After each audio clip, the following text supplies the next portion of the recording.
All right, folks.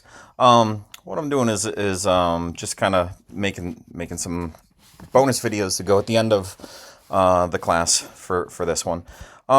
And these are yeah. This first one is just going over some of my favorite apps. These are I over the years I've had a lot of different types of apps on my phone for for the purpose of planning a trip. And it can be overwhelming. And then there's also like, which ones are free and which ones have a subscription. Yeah, it can become kind of spendy. Here's the thing. I'm going to say, I'm going to do a whole separate video just on this one. This is the best one.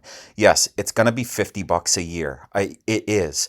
But you're going to see what this unlocks in the fact that it tracks all your trips, and that you can have your phone running your charts with this app on your boat, but then also just let your display go with your sonar. It's the best. All right, so but let's talk about the other ones. I've tried a lot of apps, and these are the ones that work for me. So I encourage you to go beyond these and try other ones. The first one we're going to talk about is the Windy app. Now this one is the one that's Windy.app or something like that. It's not the one. It's a different logo. A lot of people love the original Windy app that's made by a different company. I prefer this one.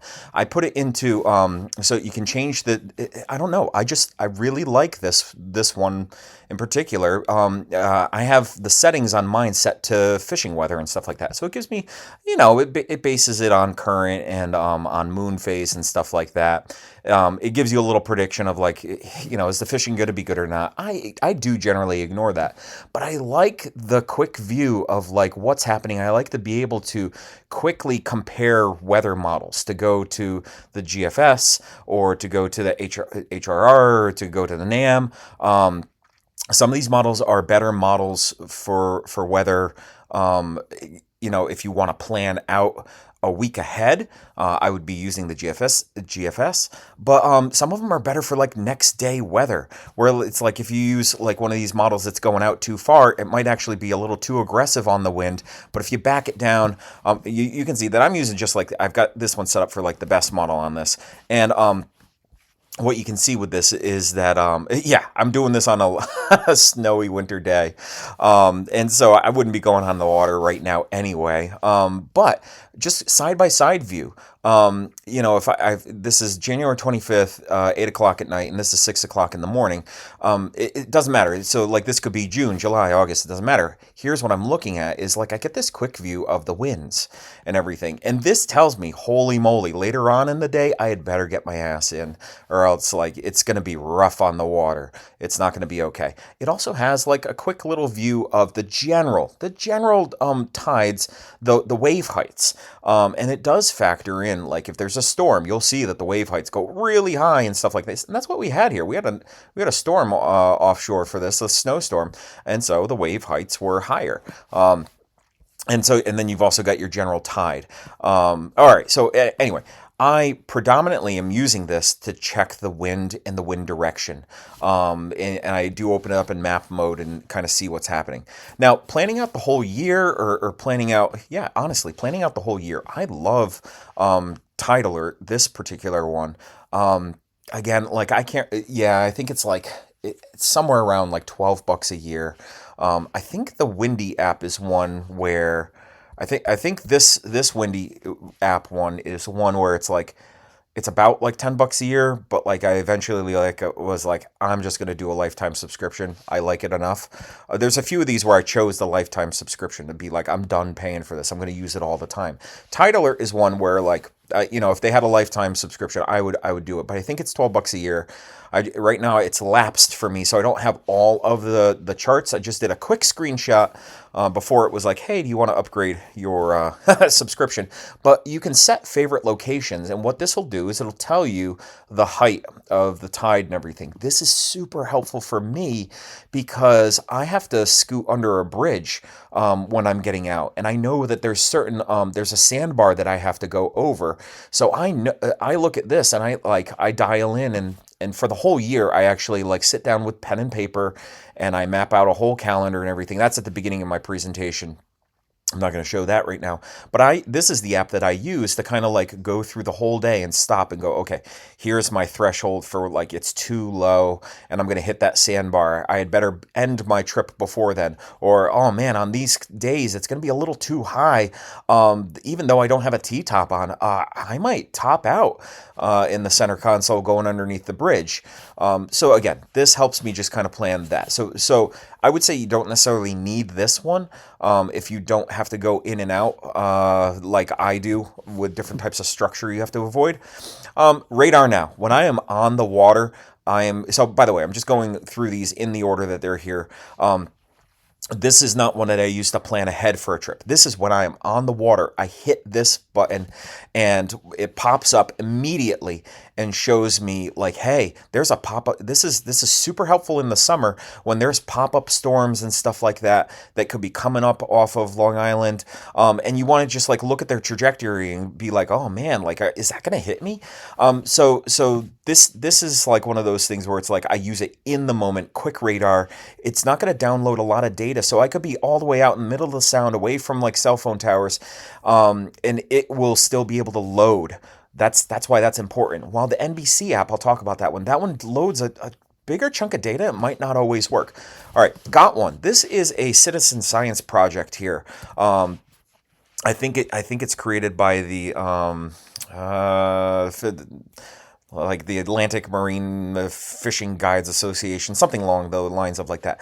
Here's the thing: when you tag a location for this one, so you're like, hey, got one, and it's voice activated, or you take a picture, or you upload a picture from a past catch. You can go in and upload all of your past catches, and if that was like taken on the water, it has the data, the geolocation of it, and here's what it does: is it starts to plot and tell you, hey, here's the thing: is that they're starting to get to the point where when you upload a picture, it'll even like estimate and what the species is and what the length is. I'm not showing you all of this, and I haven't logged all of my catches on this. It's something that I want to use more. But here's the thing: you can track it by moon phase, by water temperature, by species caught.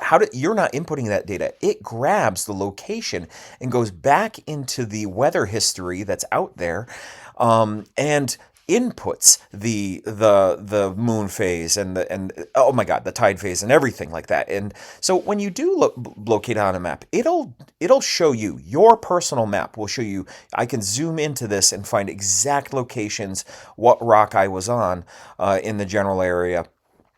But for the general purpose of the people running the app and everything like that, it gives them generalized data like, hey, somewhere here in this 5-mile radius, people were catching albies or people were catching stripers or whatever. And this is one of those things that's helping citizen science kind of build a data set for how big are the fish that are out there and when are they being caught. But not ruining spots. It's helping people just kind of see in general where the scientists help them see what's out there for stuff. Okay, you don't have to use the NBC one. You can use your other. This is a local station. That's why I like this one. When I click on this one, I don't care about the local news. I don't care about the news, the video, any of this stuff. But this one, I can go to the maps on it, and I can go 6 hours out, and it'll give me a really good prediction of what's going to happen with the weather. So again, I'm not using this to plan my trips ahead of time weather-wise. I'm using Windy to plan trips ahead of time, or I'm using eWeather. Let's get to eWeather. But this is one that I might use on the water or right at the beginning of a trip to be like, hey, what's the radar saying? What's the rest of our trip going to look like? Is there a thunderstorm that's going to hit us later on? Statistically. All right, eWeather here. This is an awesome one. The meteorologist who created this app, he is a local person who lives in Connecticut, has a boat in Connecticut, and fishes Long Island Sound and goes out to Block Island. So his again, this was this is looking in January.